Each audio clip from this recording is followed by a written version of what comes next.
কি বলবো নাকি গিন্নিমা? বলি তাইলে, হ্যাঁ।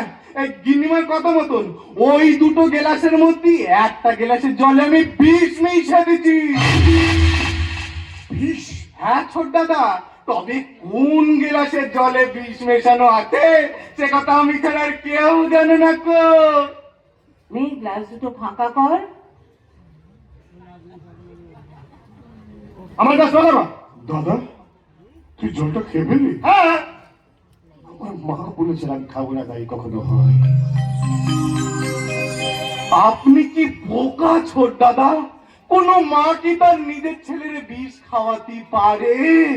একবার একবার মারে বিশ্বাস করে জলটুকু খাতি পারলেন না গো? ছোট দাদা, ও ছোট দাদা, আমি কোন গ্লাসের জলে বিষ মেশাইনি গো। শুধু গিন্নিমার কথা মতন একটু নাটক করেছি। যাকে আমি এখন আসি। ছোট খোকা, এবার বুঝতে পারলি আমি বড় খোকাকে কেন বেশি ভালোবাসি? অপমান অপমান, আবার আমাকে অপমান। কিছু বললি না, মানে বলছিলাম মা, যদি পারো প্লিজ আমাকে ক্ষমা করে দিও। ও মা, আমি বুঝতে পারিনি, বিশেষ করে আমি বুঝতে পারিনি, আমাকে ক্ষমা করে দিও, ক্ষমা করে দিও। মা মা আমার মা। তাহলে বড় কথা হলো, উনি যখন বললো যে ক্লাসের জলে বিষ মেশানো আছে তখন তো ভয় করলো না। ভয় করলে কেন? আমার মা বলেছে সেটাই আমার কাছে যথেষ্ট। সত্যি মেয়া, ভাগ্য করে এমন একটা ছেলে পেয়েছো। না দাদা বাবু, আমি ভাগ্য করে এই রকমের মা পেয়েছি। হ্যাঁ, এসো মা। কি হলো, কি কোনোই মারছিস কেন? মা বাবাকে বলো না 2000 টাকা দিতে, আমি মাল খাবো। এই শুনছো, ওকে 2000 টাকা দাও। এই কি খাবি বললি? মাল মাল মানে মদ মদ। মানে মদ খাবে ও? তুমি কেমন মা, ছেলেকে মদ খাওয়ার জন্য টাকা দেবে? বাবা, খাবার জিনিসই তো। ও যদি বিরিয়ানি খেতে চাইতো তুমি টাকাটা ওকে দিতে না? তা বলে বল, আমি বলতে বাধ্য হচ্ছি রাজলক্ষ্মী, তুমি কিন্তু বড় খোকাকে বেশি খারাপ দিচ্ছ। টাকাটা তুমি দেবে নাকি আমি? না, টাকা বাবাকেই দিতে হবে। হ্যাঁ, এই টাকাটা তোমাকেই দিতে হবে। এরকম মনে হয় আমি জীবনে দেখিনি। এসো, এই ধরো। তাও গুনে নি, যদি কম দাও। আমার টাকাগুলো কুঞ্চে কেমন করে দেখো। ঠিক আছে। ঠিক আছে ঠিক আছে, চলে চলো চলো, আমরা বড় ঘরের ভিতর বসে একটা চুটিয়ে তাবা খেলি। সেই বড় ভালো। চলো চলো। মা মা মা আমার মা। এবারে বল, এই টাকাটা কেন নিলি? ওই যে বললাম আমি খাবো, মানে মাল খাবো। আমি তোর মা, আমি তোকে খুব ভালো করে চিনি। এখন সেই টাকাটা নিবি, মল খাবি না। আমি খুব ভালো করে জানি টাকাটা কেন নিলি, বল। জানো মা, আমার মাঝে মাঝে কি মনে হয়, মনে হয় তুমি শুধু আমার এই জন্মের মা নয়, গত 7 জন্মের মা। খোকা, হ্যাঁ গো, আমার তুমি ছাড়া আর কেউ বোঝে না। আসলে কি হয়েছে জানো, বাবা নিশ্চয়ই মনে নেই, ছোট ভুলে গেছে।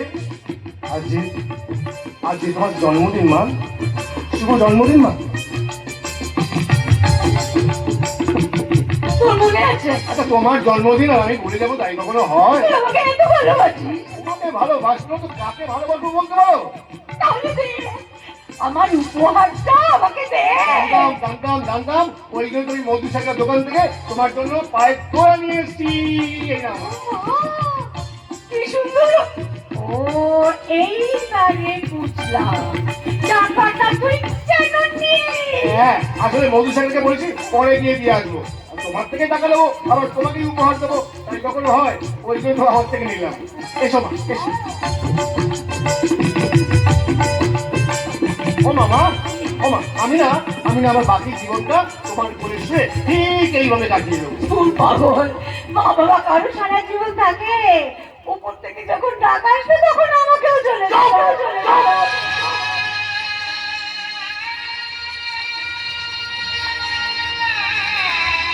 একদম চুপ, একদম চুপ। কতবারটা বলেছি ওই হলুদ করে কথাটা মুখ দিয়ে বলবে না, কথা করে যায় না, করে যায় না। আমার ছেলে চলে যাবে তুমি, চলে যাবে তুমি। ভেবে দেখে না আমি কি নিয়ে বাঁচবো এই পৃথিবীতে কে আছে আমার ওই যমরাজ তুমি তোমাকে নিতে আসে না মা। আমি যমরাজের পা দুটো শক্ত করে চেপে হলে বলবো তুমি যদি আমাকে নিয়ে চলো, কিন্তু আমার মাকে ছিল আমার যে মা ছাড়া কেউ নেই, আমার যে মা ছাড়া কেউ নেই, আমার যে মা ছাড়া।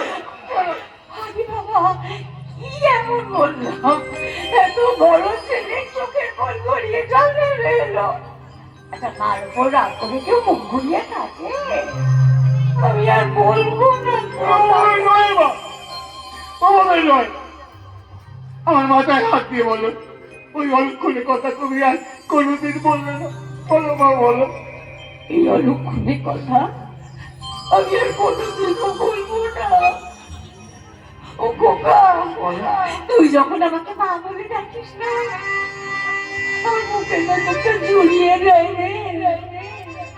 তার মনে হয় তোর মুখ থেকে মা ডাক্তার শুনি ডাকবি, আরেকবার ডাকবি মা বলে ডাকবি, আরেকবার ডাক্তার মা